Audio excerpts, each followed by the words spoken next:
Why is the Biden administration trying to ban cars and trucks? The administration is not trying to ban anything. The administration, through the EPA, is trying to reduce emissions. And the emissions can be best reduced through electrification. But there is not any effort to ban vehicles, internal combustion engine vehicles. Republican Senator John Barrasso and Energy Secretary Jennifer Granholm butting heads during a fiery Senate hearing yesterday. Granholm on the defense over the Biden administration's push for electric vehicles. Mike Sommers, the president and CEO of the American Petroleum Institute. It's interesting to me, like when they announced this, President Biden was in Ireland. They had Michael Regan of the EPA do it. I don't think it went as well for them as they thought it was going to, because here's the president trying to remake the entire auto industry, and he doesn't even take any questions on it. This is a policy that's only good for China. All of these materials that we need to make electric vehicles are all processed or produced in China.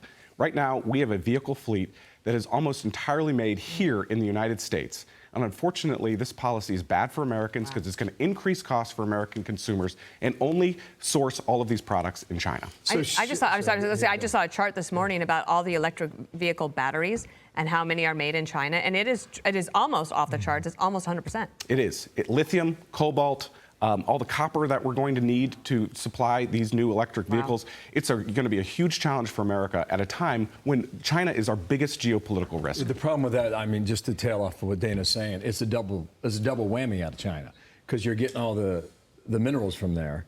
But they're putting up a coal plant every 13 days in China. That's exactly right, Bill. We're at a point where this country could be energy independent if we just had the policies in place to be energy independent. So we have endorsed a plan. We have a plan. We have H.R. 1, of course, that would just pass the House of Representatives. API has a make, move, and improve plan that is a 10-point agenda that if Congress enacted, we could be energy independent again. Well, if only, right? She, you can use the phrase you want. She doesn't want to use reduce. I mean, pare back, pick your poison there. I thought what Joe Manchin said in that hearing was very telling. So, West Virginia, right, coal state, he said, let the market go where it's going to go. What he's saying is allow the consumer to determine what succeeds and fails. Then why did he vote for the Inflation Reduction Act? Well, let's think about what actually has happened over the course of the last decade. The United States has actually been able to replace coal as the primary power source because of markets, not government. We've been able to replace coal with natural gas, which is a cleaner burning fuel, 50% cleaner than coal. And it had nothing to do with a government incentive. It had everything to do with markets, because we were producing more here and we've reduced costs. We want to export that environmental progress all around the world. But unfortunately, we don't have the policies in place to do it. We were doing it. We were doing it. Mike, we are headed into summer months. It's going to be a little bit warmer. That's also when the government then decides to change some fuel blends. The gas prices are already headed on the way up. Here's also Secretary Granholm yesterday on what she says they're trying to do to reduce gas prices. One of the actions that we took last year in the wake of the war and the supply constraint was to release from the Strategic Petroleum Reserve. The gas prices fell by about $1.50 a gallon at that point. Oil traded on a global market. OPEC decides to cut production.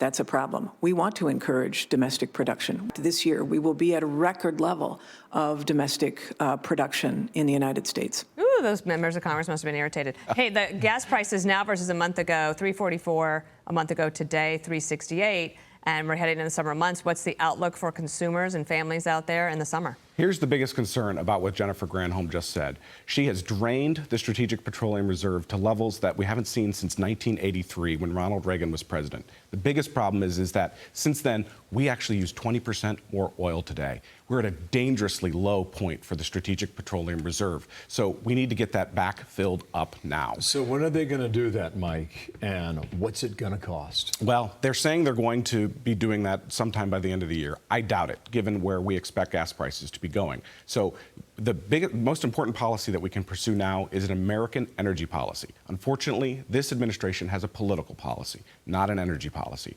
We need to be producing more here in the United States. So what's API doing to try to push back against that? So every single day, we're working with our best colleagues on Capitol Hill. We're trying to advance American energy. We have an agenda that would actually produce more here in the United States. It's an agenda that the American people have embraced, and it's an agenda that this Biden administration has turned away from every single time. We'll see if they change, if the pain gets too tight and too high. Good to have you in New York. Thank you. Great to be here. Nice to see you in person. Thank you. Thank you. Have a great weekend. Thank you.